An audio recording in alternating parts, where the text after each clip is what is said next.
happy in Sandyland.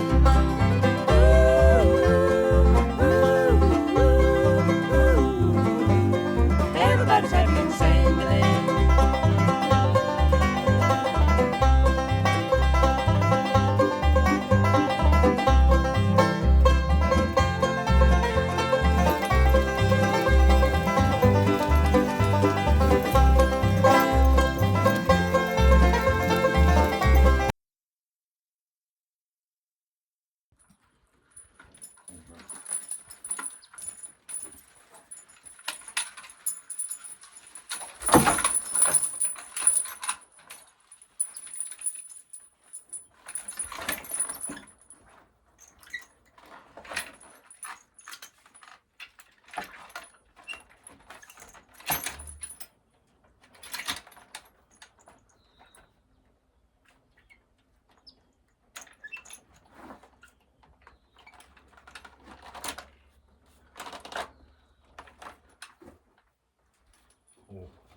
Hello everybody.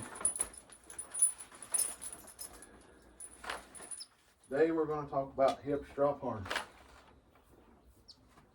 And this is a set of hip strap harness.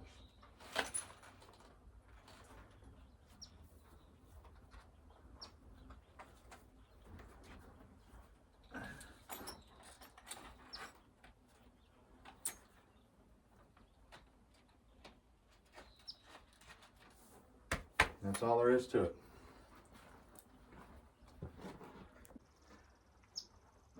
What we're talking about here today is hip strap harness. And me and Dolly are going to go plow the cane one more time before we go on the wagon train. Because if I'm gone a week and it rains every little bit, it's going to get trashy. And I like to keep my cane clean. Cane and cabbage as clean as you can. Field corn don't matter so much, but cane and cabbage, I've got to wade through that stuff myself. So we're going to plow it one more time this evening. But anyway, harness. All right, this is hip strap harness. All right, it's what we called it around here. Now, you in different parts of the country may call it something else. I don't know, but the reason it gets its name is because it's got one hip strap.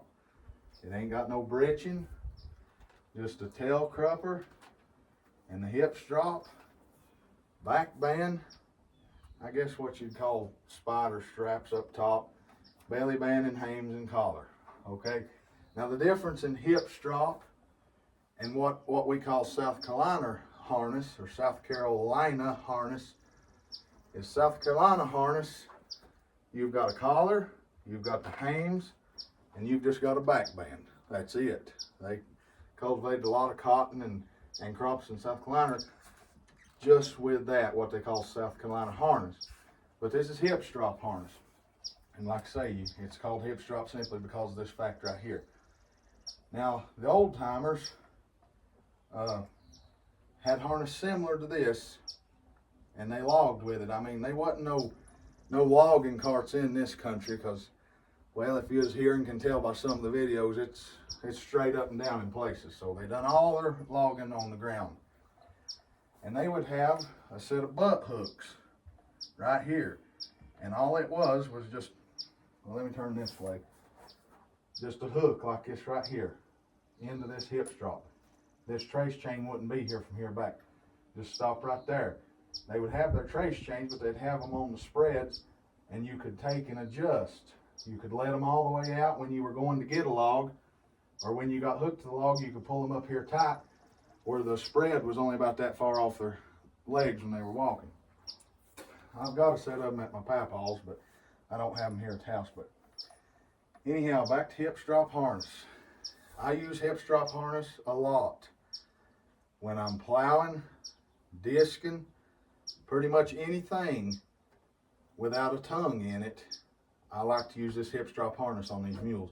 Now, I don't have a set for my mares yet, but I'm going to have a set, Lord willing, just simply because they're easy. All right, like I say, I wish my video would have been working whenever I put this harness on her, but you pretty much lay it in the center of her back, put the hames on, pull this cropper down, and you've got it. I mean, it's quick. And like me, you work a full-time job and then have to come in and do your farming. It's quick and easy. It's light and it gets the job done. Now, talking about things with tongues in him. Now, my great-grandpa, they called him Mule Skinner. He didn't know what breeching harness was. He died of working hip strap harness to a wagon, mowing machine, anything that they had with a tongue in it, they worked it. Now, what they would do, like a wagon, of course, you've got brakes, you'd help the mules out. But with hip strap harness, if you ain't got no brakes and you've hooked to a tongue, this collar is going to want to go yon way up the mule's neck. And a team that's been worked with hip strap harness, when they turn downhill, that head's going to come up here, just like this. They're going to stand on their tiptoes to keep this collar from coming up. Now, this crupper, it'll help a little bit, but what them old timers would do, and I want to say that Zach Odom and that bunch in Tennessee still works what we call a choke strap. And what that is it goes around the whole collar right here, comes through between the mule's leg, and comes to the belly band. You still ain't got no holdback straps here, but they would put that choke strap on the bottom of the collar into the belly band. And then when they turn downhill, it's a holding up here and a holding down there. But my papaw tells me that when they would go to the hay fields to mow hay, going uphill, they were fine. You know, obviously gravity holding that mowing machine back, and they're pulling that mowing machine uphill. But when they'd come home after mowing, they would hook to a log behind the mowing machine to where that mowing machine wouldn't run up on them mules and come up over their head. The collar come up over their head. But we've come a long way with breeching harness. But like I say, I love hip strap harness. I like it, I guess, in effect, because it's traditional around here where I'm from. And also, just like I say, the simplicity of it. It's light, you can throw it on a mule or a horse and get her done. So, me and Dolly, like I say, we're going to plow the cane one more time this evening. We plowed it, I guess, well, right now a week ago. But we're going on the wagon train next week, and I won't be around to tend none of the crops. So we're going to plow it out one more time real good and get it done. Then we'll wagon train all next week. Don't look at my mule's hair. Lord have mercy, it's driving me crazy that it looks like that. But anyhow, we'll definitely cut it before we go on the wagon train. I may even do a little short video of how I trim mules, because now don't get me wrong, I'm a mule man and I'm a horse man. I like them both. I like draft animals, and I just soon work them as I had ride them. I just soon work them in the field as I had ride a wagon. But a mule, you got to keep a mule looking like a mule. When a mule's mane comes over here, in my opinion, ain't nothing no uglier than a mule without a good haircut. But everybody's different. That's just my opinion. But anyhow, let's go cultivate some cane.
ho.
Dolly. Ho, ho. Now back. Ho, ho, ho, ho.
Whoop.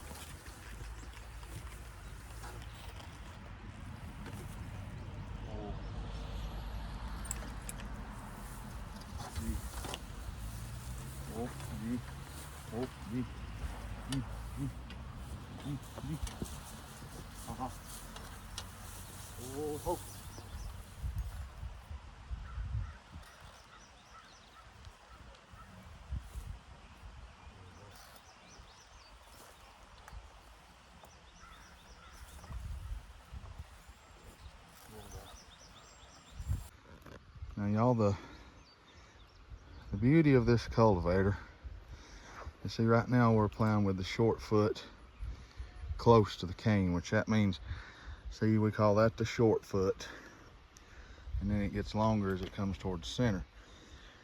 Plow like that and you ain't as apt to, you know, throw you dirt and knock your plant plumb over.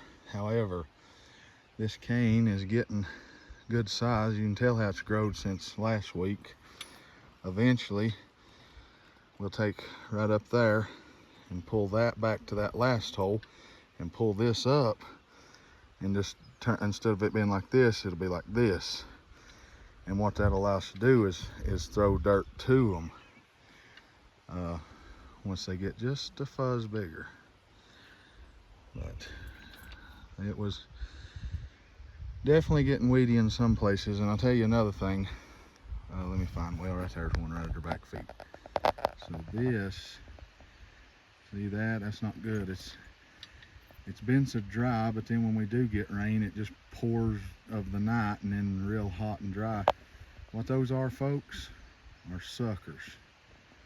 And when we set this cane, we set one stalk per hill, I guess you'd say. Now my daddy-in-law, he sets two, but I set one because, I mean, you know you're gonna have suckers. And what you want to grow in cane is two good stalks. So what I do is we have to come in here and sucker some of it. And I'll sucker it, but I'll leave the biggest sucker on it. And therefore it'll bring two good stalks. But it's a little humid, but at least the bugs ain't bothering us with this overcast sky. Beautiful sky. Well, I say the bugs ain't bothering us, and there, you can't even see the clouds for them swarming by. But anyway, this is Caney Fork, folks, where I call home. Guys, you see this stuff that I'm going to be plowing right off the bat starting out? I'd say it'll clog, and I'm going to attempt to show you what I was mentioning in the video from last week. You can see there's some places that I've had to dump, you know, when it gets clogged. And when we come right back up through there, we're really going to have to try and get that best we can. But I'm going to try to hold, I don't have a GoPro or nothing like that. I just use my phone. So I'm going to be plowing one hand. I'm going to try to do my best to show you. Dolly, easy. All right, see that? Ah, easy. See it starting to clog? You just pick it up and set her back down. Then you're free. I know that wasn't great, but it's the best I can do for you guys. Oh, Doll. Oh. Right there's a place I had to do it. But see back there? All right, folks, we've got about, I don't know, a third, if that, plowed. We got the rest of that over there to go. It's not too bad trashy. Save right up against it in places. But like I say, I like to keep her clean. And oh my gosh, talk about suckers. Look here. See, that's not good. But we'll come down here and sucker it one evening. Me and my buddy Trevor that helps me a lot. We grow the cabbage together and the taters, and he helps me in the cane and stuff too. Real good buddy. But we've got a slogan. People ask, why do you farm, or why does Ethan farm with horses and mules when you got a John Deere tractor, and Trevor, you got a Kubota tractor? And our saying is, we love to work. And I do, I enjoy this.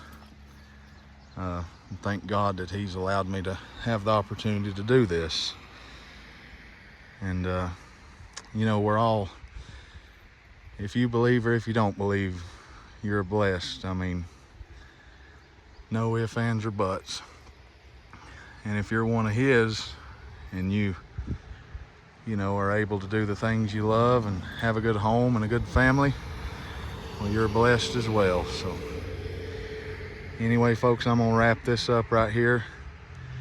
We're gonna finish. So, oh, and while I've got you, real quick, so we planted a bunch of field corn over there, and now I cultivate a lot. Now, like I say, my favorite thing to do is cultivate single with a horse or a mule.